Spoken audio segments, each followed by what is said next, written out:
Di rumah dua calon kepala desa yang lain, itu juga terjadi keanehan-keanehan yang janggal menurut warga desa setempat. Ada yang waktu itu di tempat satu calon yang lain memasak daging untuk tirakatan malam itu, baru saja diangkat dari tungku, mau disajikan kepada yang datang di situ. Dalam kondisi panas, tiba-tiba daging itu yang mau disajikan itu basi. Jadi begitu ditanya, "Siapa kamu?" Dia menjawab, "Aku Nyi Blorong."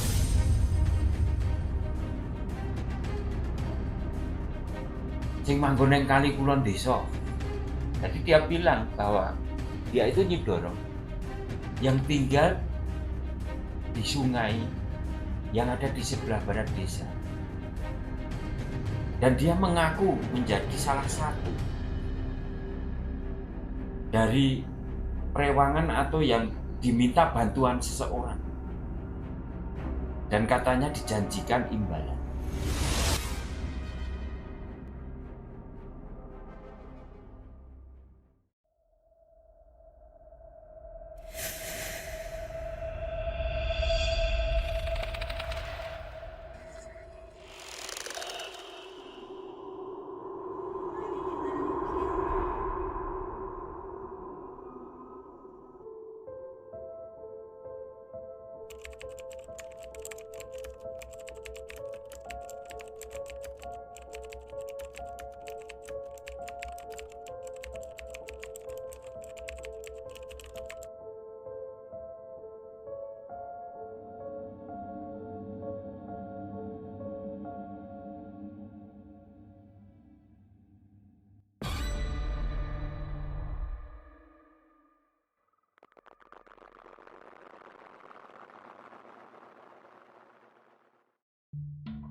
Salam katentreman lan rahayu. Sahabat frekuensi mistis dimanapun berada. Pada kesempatan kali ini, kami akan meneruskan kisah nyata dari Sobat FM yang bernama Mas Ableh yang berasal dari sebuah desa di Klaten, Jawa Tengah. Sebelum kita masuk ke ceritanya, untuk Sobat FM yang menonton tayangan ini dan belum subscribe, jangan lupa untuk subscribe terlebih dahulu agar channel frekuensi mistis ini lebih berkembang dan kami juga lebih semangat untuk membuat konten-konten selanjutnya. Dan bagi sobat-sobat yang sudah subscribe, kami ucapkan terima kasih. Oke Sobat FM, cerita kali ini menyambung kisah yang telah diceritakan oleh Mas Ableh kepada kami. Masih tentang kisah Bu Sarni. Di cerita yang kedua ini tidak kalah seru dan menyeramkan. Karena cerita kali ini berhubungan dengan tumbal pemilihan kepala desa. Begini ceritanya Sobat FM. Kira-kira 1 tahun setelah pemilihan kepala desa, dan hari itu juga tepat 3 bulan anak Bu Sarni yang pertama itu melangsungkan pernikahan. Nah, kejadian Bu Sarni kerasukan ini terjadi lagi. Menurut cerita Mas Ableh, pemilihan kepala desa waktu itu yang menjadi calon kepala desa, seingat Mas Ableh, termasuk paling banyak pesertanya. Tidak seperti tahun-tahun sebelumnya yang hanya pesertanya itu paling hanya 2 atau 3 orang. Jauh hari sebelum pelaksanaan pemilihan kepala desa, sebetulnya persaingan antar calon ini biasa-biasa saja menurut Mas Ableh. Akan tetapi, memasuki masa tenang sampai hari H, pemilihan kepala desa tersebut, keadaannya menjadi semakin panas dan menakutkan. Terutama untuk ketiga calon yang diperkirakan waktu itu mempunyai masa yang hampir sama. Singkat ceritanya, setelah mendekati hari pencoblosan, dari ketiga calon ini menggunakan berbagai cara untuk bisa memenangkan pemilihan. Nah, dari ketiga calon ini ternyata ada yang menggunakan cara tidak wajar, yaitu diduga menggunakan kekuatan mistis. Walaupun warga desa susah untuk membuktikannya. Jadi mereka hanya bisa kasak kusuk saja dan menerka. Tidak berani untuk menuduh langsung kepada salah satu calon tersebut.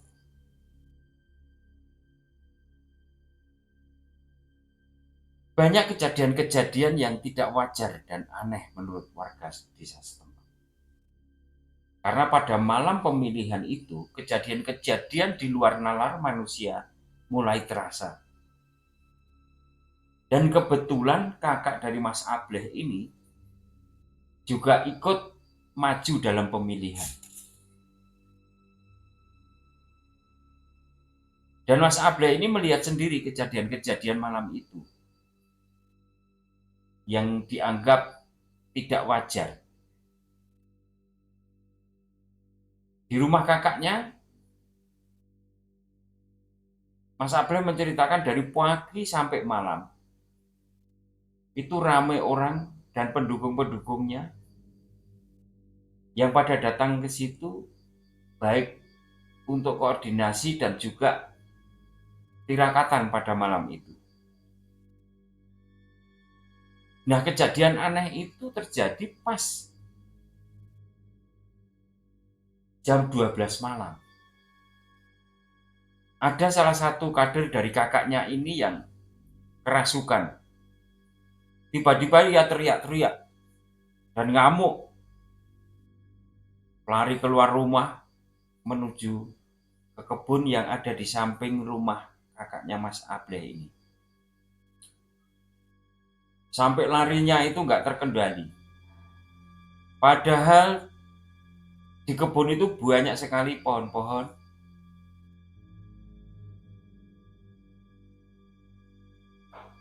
Kemudian orang ini, si kader ini, itu terjatuh dan berguling-guling di sana. Beberapa orang yang waktu itu mengetahui dan ada di depan rumah ikut berlari, dikira ada apa-apa. Ternyata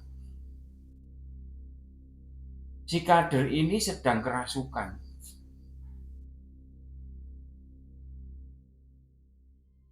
Untung saja waktu itu di situ ada orang yang tahulah tentang hal-hal yang mistis. Jadi setelah si kader ini berguling-guling, banyak yang menolong, kemudian oleh orang yang bisa untuk mengusir roh-roh jahat itu mendekat dan memberikan bantuan kepada si kader.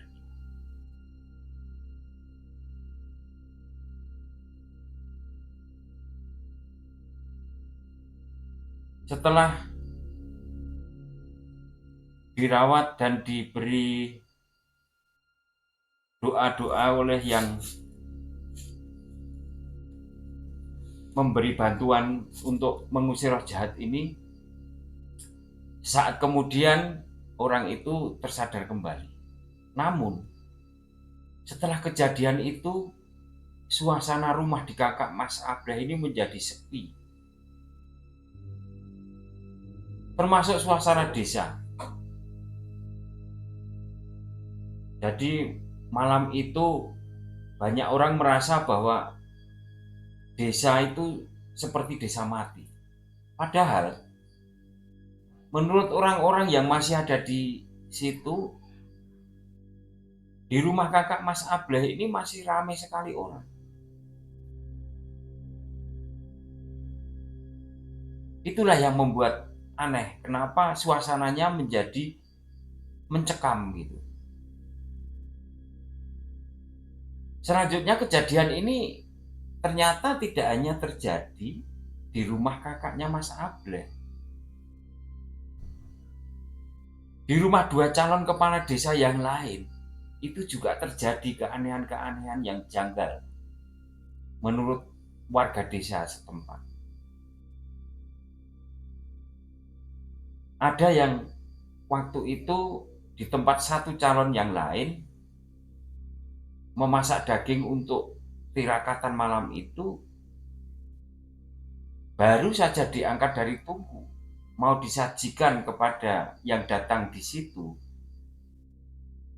Dalam kondisi panas, tiba-tiba daging itu yang mau disajikan itu basi, nggak bisa dimakan. Kemudian salah satu calon yang lain juga menceritakan bahwa di sana juga terjadi keanehan-keanehan. Kebetulan calon yang satu ini baru mempunyai anak yang berumur sekitar 8 bulan. Dari cerita yang ada di sana, sepanjang malam anak ini nangis terus-menerus kayak orang takut. Dan sebentar-sebentar juga step atau tidak sadar. Padahal kondisi badannya itu juga tidak panas menurut mereka yang ada di sana. Dan masih banyak lagi kejadian-kejadian aneh sepanjang malam itu. Singkat ceritanya sampai pagi hari, mau pencoblosan, kejadian-kejadian aneh masih terjadi. Jadi ada calon yang mau berangkat ke tempat pemilihan. Itu mau sarapan pagi, kemudian berangkat ke kantor kepala desa.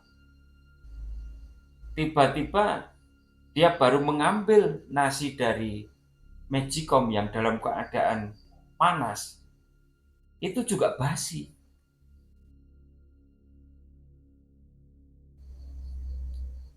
Kemudian yang tadi, yang calon yang punya anak kecil yang baru berumur sekitar 8 bulan itu, kejadian di malam itu juga terjadi lagi di pagi hari. Begitu bapaknya ini mau berangkat ke kelurahan, anaknya itu tiba-tiba step kembali, tidak sadar kembali. Akhirnya bapaknya ini masuk kembali ke dalam rumah. Dan yang terjadi juga aneh dan di luar nalar orang-orang yang ada di situ. Begitu bapaknya masuk, anak ini sembuh kembali. Beberapa saat berpikir, bapaknya ini akhirnya kembali lagi untuk memutuskan tetap berangkat ke kelurahan. Tapi apa yang terjadi? Anaknya ini kejang-kejang dan step lagi. Itu sampai berulang kali katanya menurut orang yang ada di sana. Tapi akhirnya dipaksakan untuk berangkat. Karena waktu itu semua calon harus berada di kantor kelurahan. Nah, kejadian ini tidak berhenti di situ. Pas warga melaksanakan pencoblosan, banyak warga yang masuk ke bilik pemilihan untuk mencoblos. Ternyata pengakuan dari mereka itu gambar yang kelihatan untuk pemilihan itu hanya terlihat satu gambar, salah satu calon dari calon kepala desa tersebut. Dan masih banyak lagi kejanggalan-kejanggalan yang terjadi selama pemilihan pagi itu. Akhirnya tiba saatnya perhitungan suara itu dimulai. Di perhitungan suara itu ada 3 kotak suara. Nah, di kotak yang pertama dan kedua, kebetulan kakaknya Mas Ableh ini sudah menang dengan selisih lebih dari 200 suara pada waktu itu. Para pendukungnya pun sudah optimis pasti menang. Dan juga beberapa orang dari pendukungnya juga sudah mempersiapkan untuk menyambut kemenangan. Namun kejanggalan mulai terjadi lagi di kotak yang ketiga. Dalam perhitungannya, di kotak yang ketiga ini, di pertengahan perhitungan itu, posisinya suara kakaknya Mas Ableh ini masih aman. Namun tiba-tiba ini, menurut pengakuan dari salah satu petugas yang ada di dalam pemilihan itu, kertas suara itu dia merasa kok bisa berubah sendiri gitu, yang mengarah ke salah satu calon. Nah, pada akhirnya begitu kotak nomor 3 ini itu habis, kakak Mas Ableh ini kalah. Dan kekalahan itu menyakitkan karena hanya selisih sekitar 5 suara, kata Mas Ableh waktu itu.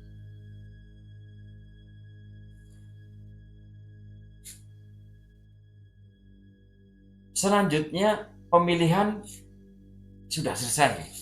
Warga pun waktu itu sudah menerima hasilnya. Dan walaupun banyak kejadian-kejadian yang aneh, tapi warga di situ memilih untuk diam, untuk tidak protes, karena demi untuk kerukunan warga desa itu.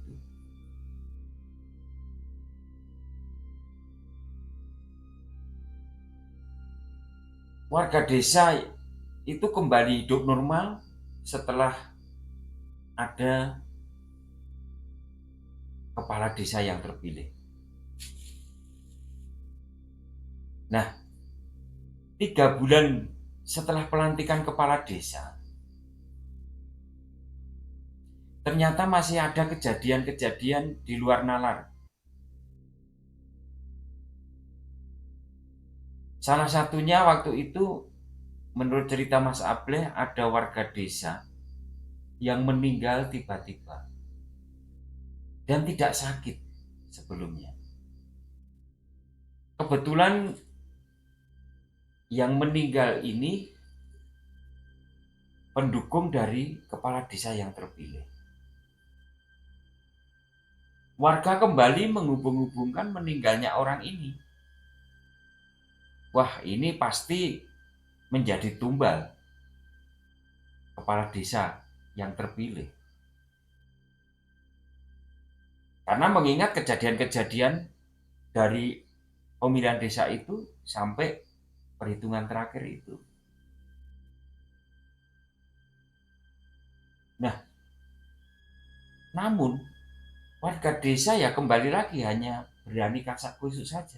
Karena memang susah untuk membuktikan apakah benar ini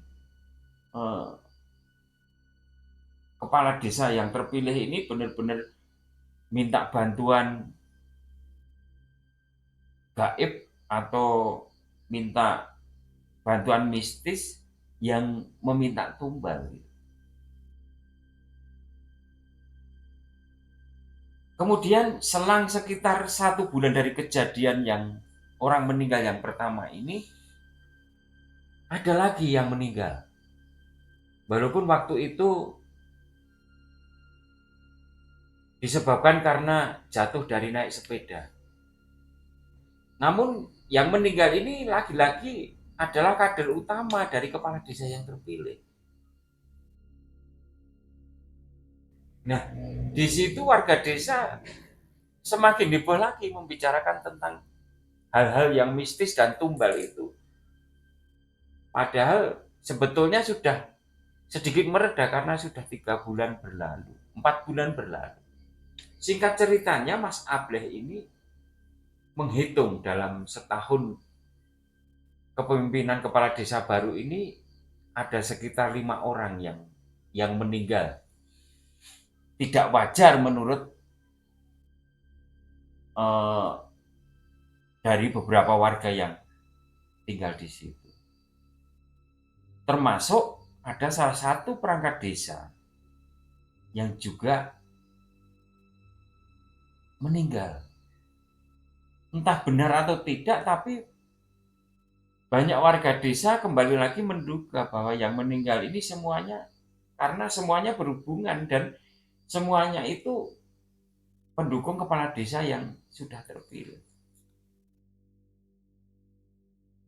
Nah, dugaan warga akhirnya terungkap di sosok Ibu Sarni yang diceritakan Mas Ableh di awal. Bu Sarni yang sudah atau jarang lagi ketempelan atau kerasukan, tiba-tiba sore itu Bu Sarni ini kerasukan lagi. Padahal kejadiannya itu sepele. Wong Bu Sarni itu sehat, tidak dalam kondisi sakit.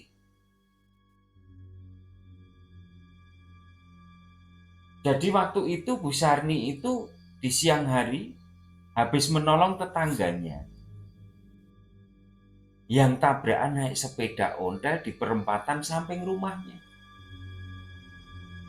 Ibu-ibu yang tabrakan ini minta obat merah untuk mengobati luka. Nah, dari sinilah cerita tentang tumbal yang oleh banyak warga sebelumnya hanya praduga dan hanya menjadi kasak kusuk warga, ternyata hampir 99% benar dari pengakuan sosok yang masuk ke tubuh Bu Sarni ini.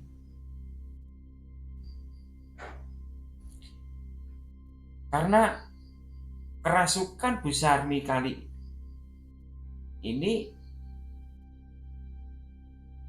sangat berbeda sama kejadian-kejadian Bu Sarni sebelumnya. Kali ini Bu Sarni kerasukannya tidak hanya sebentar, seperti yang sudah-sudah.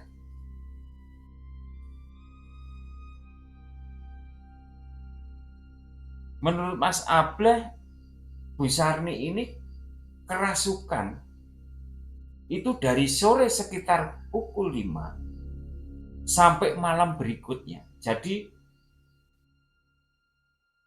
sekitar 2 malam 1 hari. Dan anehnya Bu Sarni ini juga tidak mau makan dan minum. Karena memang yang ada di dalam tubuh Bu Sarni ini bukan lagi Bu Sarni. Walaupun tidak makan dan minum selama itu, namun tenaga Bu Sarni ini luar biasa. Sampai dipegang 4 orang saja kalau dia berontak kalah orang 4. Dan yang lebih heran lagi, selama 2 malam 1 hari ini Bu Sarni itu juga tidak tidur. Dan selama itu yang ada di dalam tubuh Bu Sarni itu bisa diajak ngobrol seperti kita ngobrol seperti seperti sama teman, sama tetangga-tetangga. Seakan-akan ya Bu Sarni yang diajak ngobrol, padahal itu sudah sosok lain yang ada di tubuh Bu Sarni ini. Menurut pengakuan yang ada di dalam sosok tubuh Bu Sarni ini bernama Nyi Blorong. Dan dia mengaku menjadi salah satu dari perewangan atau yang diminta bantuan seseorang. Dan katanya dijanjikan imbalan. Berita Bu Sarni kerasukan ini semakin menyebar. Hampir ke seluruh desa. Banyak tetangga yang datang ke rumah Bu Sarni silih berganti, saudara-saudara, bahkan ada yang teman jauhnya yang dari gereja juga datang ke situ. Nah, orang yang datang ke situ penasaran gitu. Karena sosok ini bisa diajak ngobrol. Akhirnya banyak pertanyaan-pertanyaan yang datang ke situ. Itu menanyakan hal yang aneh-aneh gitu. Waktu itu memang ditanya gitu pertama kali. Tahu kalau ini Nyi Blorong. Ada yang nanya, "Loh, sopo kowe? Siapa kamu?" Sosok itu pun menjawab. Tapi dengan nada bicara yang sedikit apa ya, kemayu gitu, sedikit sedikit kayak perempuan pokoknya istilahnya. Jadi begitu ditanya, "Siapa kamu?" Dia menjawab, "Aku Nyi Blorong. Saya Nyi Blorong. Sing manggon neng kali kulon desa." Jadi dia bilang bahwa dia itu Nyi Blorong yang tinggal di sungai yang ada di sebelah barat desa. Loh, kemudian ada yang nanya, dilanjut lagi, "Kenapa kok kamu masuk ke tubuh ibu ini?" Nyi Blorong ini menjawab lagi dan menerangkan bahwa awalnya itu saya sebetulnya tujuannya bukan ibu ini, mbaknya yang cantik ini katanya. Tapi dia ngomong awalnya itu saya bonceng bapak-bapak yang tadi siang dari sawah. Kemudian pas di perempatan situ itu bapak-bapak ini tabrakan dengan ibu-ibu katanya. Di perempatan itu. Nah, terus saya kok pengen ikut ibu-ibu, nggak lagi ikut bapaknya yang tadi. Akhirnya saya ikut ibu yang tabrakan tadi. Dan kebetulan ibu-ibu itu mampir ke tempatnya Bu Sarni ini. Itu pun juga disampaikan oleh Nyi Blorong ini. Karena ibu yang tabrakan tadi itu mampir ke tempatnya Mbak E ini katanya. Makanya aku terus ganti milih Mbak E ini karena Mbak E yang ini kok lebih cantik dan lebih muda katanya. Kalau ibu-ibu yang tadi kan sudah tua, aku nggak mau. Gitu. Jadi ya ngobrol seperti kita ngobrol sama temen gitu. Nah, dari situ, dari pengakuannya si sosok yang ada di tubuh Bu Sarni ini, yang lain pun akhirnya juga bertanya, "Loh, lah Mbak ini kan nggak bersalah. Kok kamu bisa tega untuk masuk ke tubuhnya ibu ini mau dibawa, mau kamu bawa? Padahal ibu ini kan punya anak dan punya suami."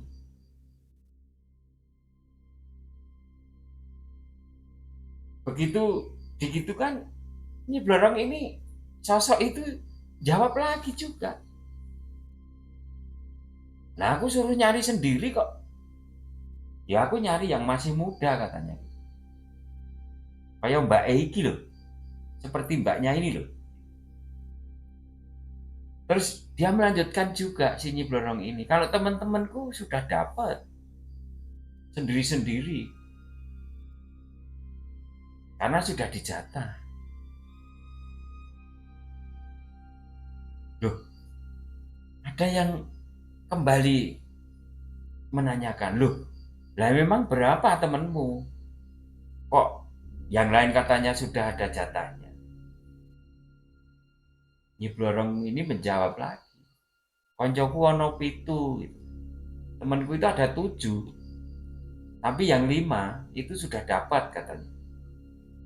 Yang 2 itu belum, termasuk aku. Ini pengakuan yang sosok itu loh, bukan bukan bukan lagi Bu Sarni yang jawab. Lah, yang nyuruh kamu siapa? Nyi Blorong ini hanya senyum-senyum saja. Begitu ditanya, lo yang nyuruh kamu itu siapa?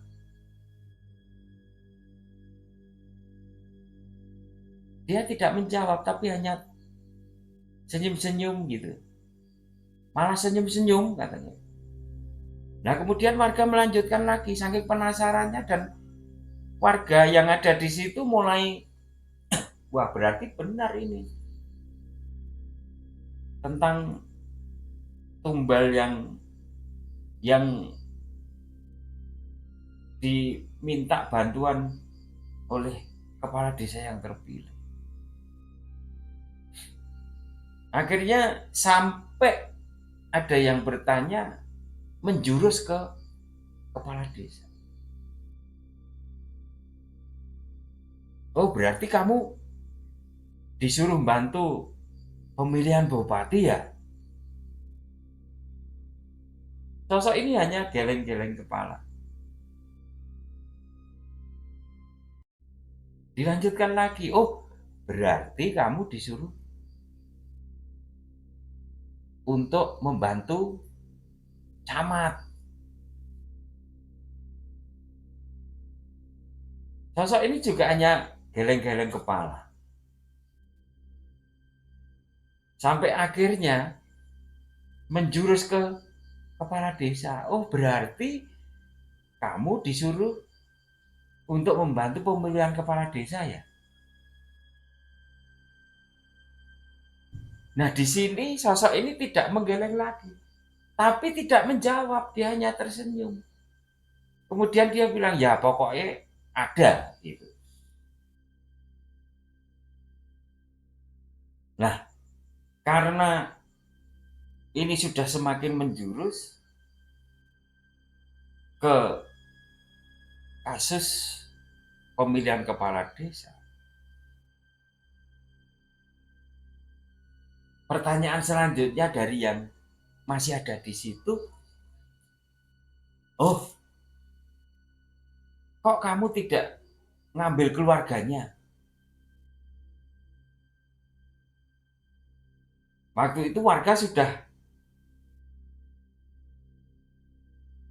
apa ya istilahnya, oh ini pasti kepala desa gitu.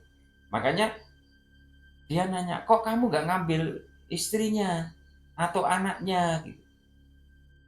Kok malah ngambil Mbak E ini yang tidak punya salah, mau kamu jadikan tumbal, mau kamu bawa.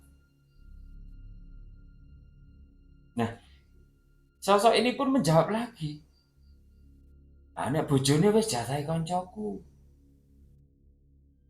Jadi katanya istrinya itu sudah jatahnya temennya. Ayo nek bojone wis bagiane koncomu, kan punya anak perempuan yang cantik-cantik. Nah dijawab oleh sosok itu,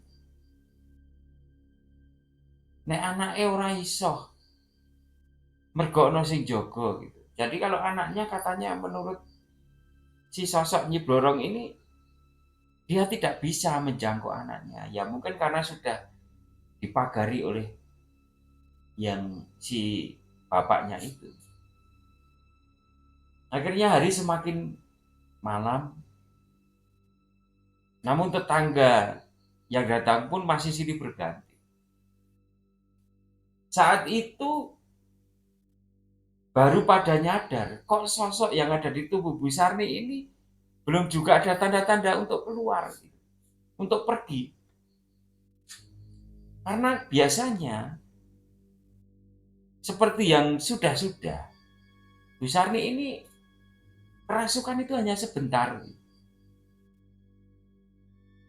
Ya paling lama setengah jam atau 1 jam lah. Itu sudah hilang dengan sendirinya gitu.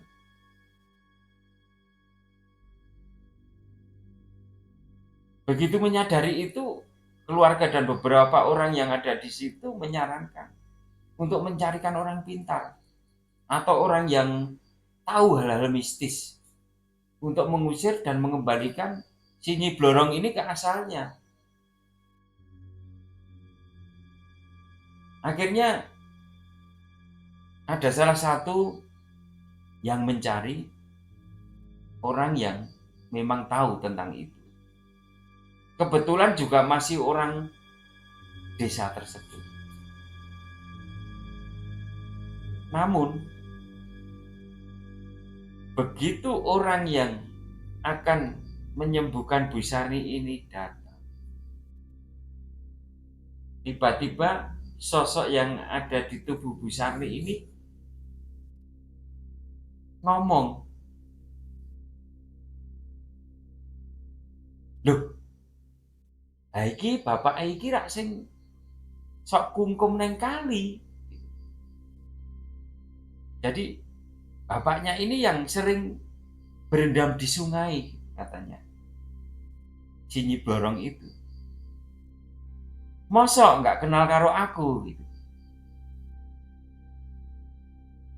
Nah di situ tiba-tiba suasana yang hening dan banyak orang yang takut jadi pada ketawa.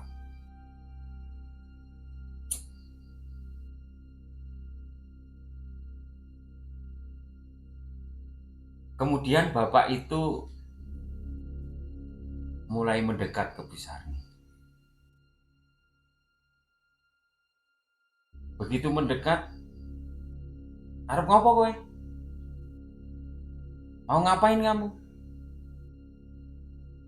Aku gak mau pergi. Kalau gak bawa Mbak E sing ayu iki katanya. Pokoknya aku wegah. Kemudian bapak tadi ngomong, "Ya wis kowe njaluk apa? Dek tak terke mulih." Jadi bapaknya bilang, "Minta apa kamu? Biar tak antar pulang." Karena biasanya makhluk-makhluk seperti itu minta syarat untuk diantar kembali ke tempat. Namun si sosok ini menjawab lagi, "Pokoknya aku mau njaluk Mbak E iki. Saya hanya minta mbaknya ini saja." Kemudian bapak itu sedikit menggertak kepada sosok yang ada di dalam tubuh besar. Nek ora gelem lunga, kalau tidak mau pergi, terpaksa aku menggunakan kekerasan. Tapi tetap bersikukuh si sosok ini. Pokoknya tidak mau. Akhirnya bapak ini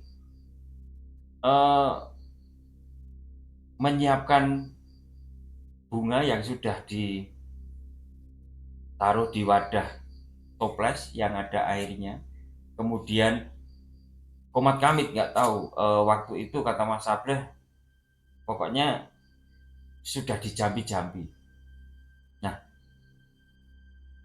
kemudian air bunga itu dibasuhkan ke tubuhnya Bu Sarni. Dari kepala sampai ke kaki dibantu oleh anaknya dan ibu-ibu yang ada di situ. Sambil seperti biasa, kalau sobat FM tahu dan pernah mengalami, untuk menyembuhkan orang yang kerasukan ini biasanya dipijit di bagian-bagian tertentu. Waktu itu menurut Mas Abdullah, bapak ini mijit di ketiak gitu, kemudian di kepala. Namun sosok yang berada di dalam tubuh Bu Sarni ini ya hanya teriak-teriak saja. Tapi tetap tidak mau pergi. Sambil dipegangi orang banyak itu ya hanya teriak-teriak saja. Sambil meronta-ronta gitu. Nah, sampai pada akhirnya ya sudah, bapak ini ngomong, ya mudah-mudahan setelah saya obati atau disarati lah istilahnya kalau orang Jawa itu ngomong, mudah-mudahan nanti segera dia akan pergi. Karena memang yang ada, sosok yang ada di dalam tubuh Wisani ini begitu kuat menurut bapaknya.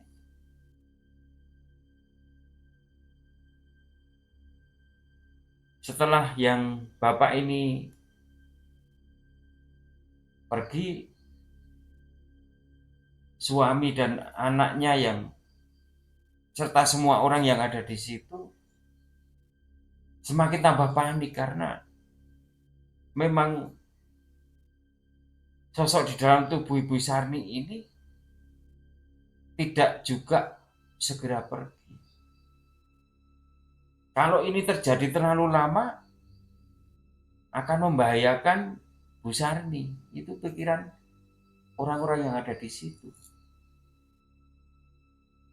Di tengah kepanikan ini, anak Bu Sarni ini tiba-tiba ingat sesuatu. Yaitu sebuah kalung rosario yang biasa dipakai oleh Bu Sarni.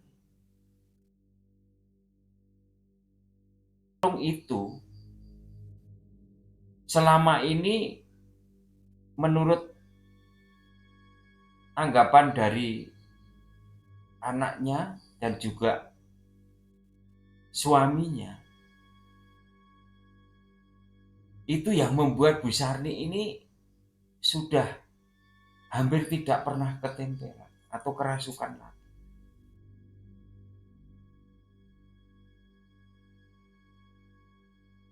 Karena seperti yang diceritakan sebelumnya, Bu Sarni ini tidak memakai kalung rosario dan waktu itu Bu Sarni kerasukan. Nah, setelah dicek, ternyata kalungnya itu masih ada. Masih terpakai oleh Bu Sarni. Tapi kan kembali lagi pikiran si anaknya Bu Sarni ini, loh, ibu kan masih pakai kalung, masih pakai rosario. Loh, ternyata masih bisa kerasukan.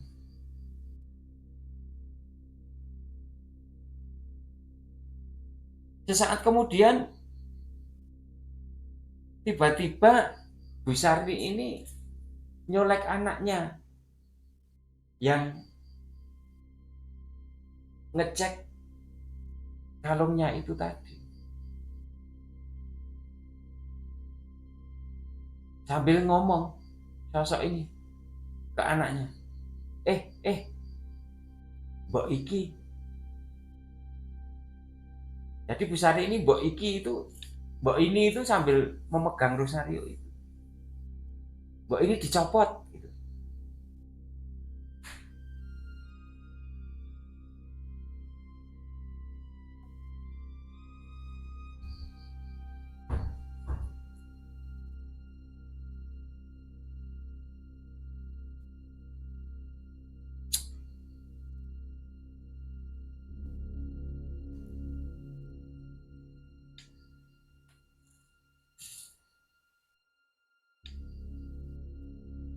Jadi sosok ini ngomong ke anaknya,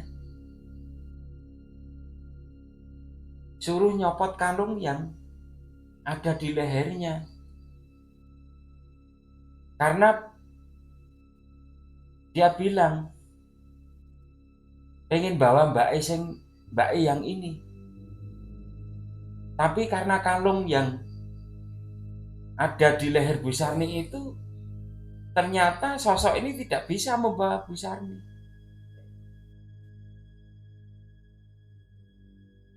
Nah, dari omongan sosok itu atau Nyi Blorong ini, anak dan orang-orang yang masih ada di situ mulai agak tenang. Berarti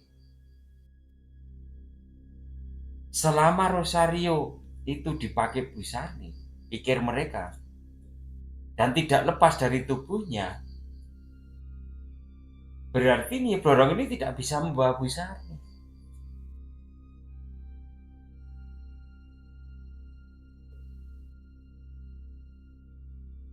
Dan begitu seterusnya. Begitu ada yang mendekat, itu setelah lama ngobrol, itu pasti yang ngajak ngobrol itu dijawil.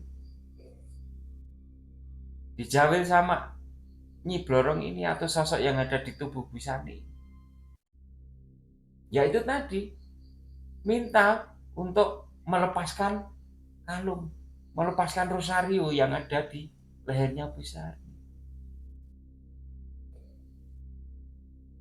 Ternyata sosok ini tidak bisa melepas kalung rosario itu. Dia hanya bisa memegang, padahal kalung itu dengan mudahnya bisa dilepas. Apalagi ditarik saja dengan kuat itu sudah lepas atau putus.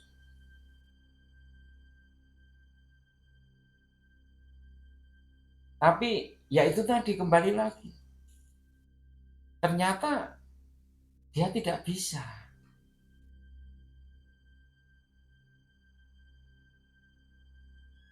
Selanjutnya pada malam itu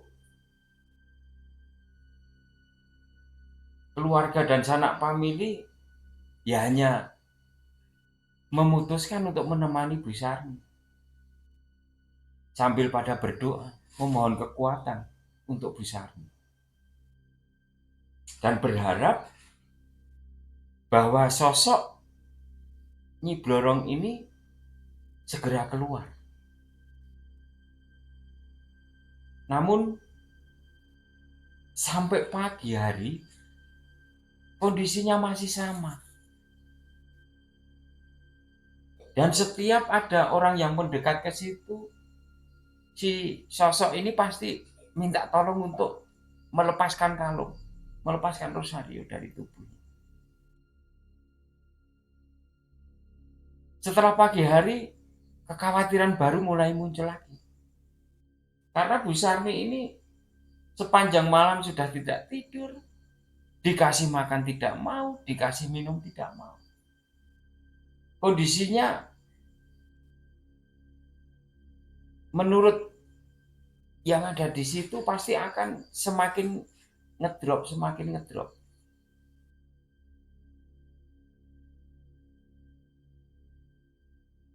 Tapi suami dan anak serta orang yang ada di situ, di tetangga dekatnya, itu masih dengan sabar untuk menunggu dan menemani Bu Sarni. Karena usaha untuk mencari orang seperti yang tadi malam sudah dilakukan, kayaknya juga kesulitan.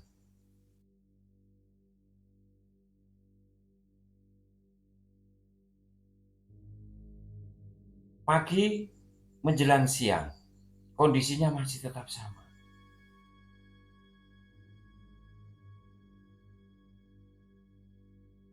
Si sosok ini tetap hanya menyuruh siapa yang mendekat di situ untuk mencopot atau melepaskan kalung. Justru malah akhirnya orang-orang yang ada di situ seperti nantang sosok yang ada di dalam tubuhnya Bu Sarni ini. Ya wis, nek kamu bisa nyopot, bawa aja Bu Sarni. Tapi tetap sosok ini tidak bisa. Dia hanya apa ya? Hanya megang gitu, hanya megang. Padahal ditarik gitu sudah bisa. Nah itu terus dilakukan atau diminta kepada setiap orang yang mendekat di situ. Sampai sore hari lagi kondisi Bu Sarni ini tetap sama, masih sosok ini masih ada di dalam situ.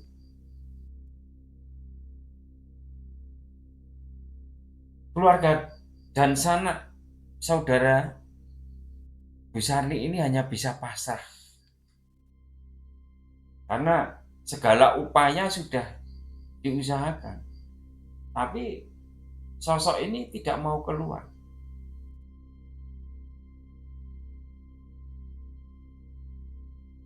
Sore menjelang malam lagi, tetap orang-orang yang ada di situ hanya bisa kembali lagi mendoakan Bu Sarni ini biar kuat, karena sudah satu malam, satu hari, dan malam lagi perutnya sudah tidak terisi lagi. Singkat ceritanya lagi, menjelang pagi hari di malam yang kedua, sekitar menjelang pukul 3, tiba-tiba Bu Sarni ini berteriak sekuat-kuat sambil meronta-ronta. Yang masih terjaga untuk menemani di situ, bahkan yang tidur pun, yang istirahat itu terbangun karena mendengar Bu Sarni ini teriak sekencang-kencangnya waktu itu.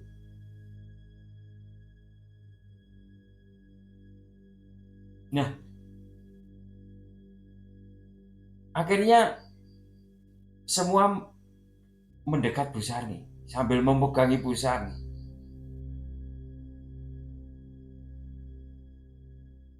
Karena jangan-jangan Bu Sarni ini benar-benar bisa dibawa oleh sosok ini. Makanya orang pada bingung, kenapa tiba-tiba teriak-teriak, wah gitu. Jadi pokoknya teriaknya itu nggak jelas. Lama-lama yang teriak itu teriak kayak orang kesakitan gitu. Nah, di situ benar-benar yang ada di situ semakin panik, semakin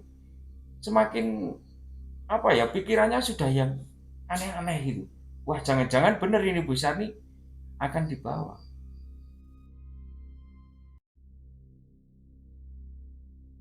Namun setelah beberapa lama, Bu Sarni ini semakin apa ya, sudah tidak teriak-teriak lagi, sudah tidak meronta-ronta lagi. Justru malah semakin lama itu semakin lemas. Ada kaget, wah jangan-jangan Bu Sarni sudah tidak kuat. Namun tiba-tiba Bu Sarni ini walaupun dalam kondisi lemas dan tidak berdaya, namun tiba-tiba ingat siapa yang ada di sekitarnya. Malah, loh ngopo kok neng kene? Pada ngapain kok di sini? Nah, dari omongan Bu Sarni ini, akhirnya orang-orang yang ada di situ, wah berarti Bu Sarni sudah sembuh. Yang teriak-teriak tadi berarti sosok yang ada di dalam tubuh Bu Sarni karena sudah tidak kuat, dia keluar dengan sendirinya.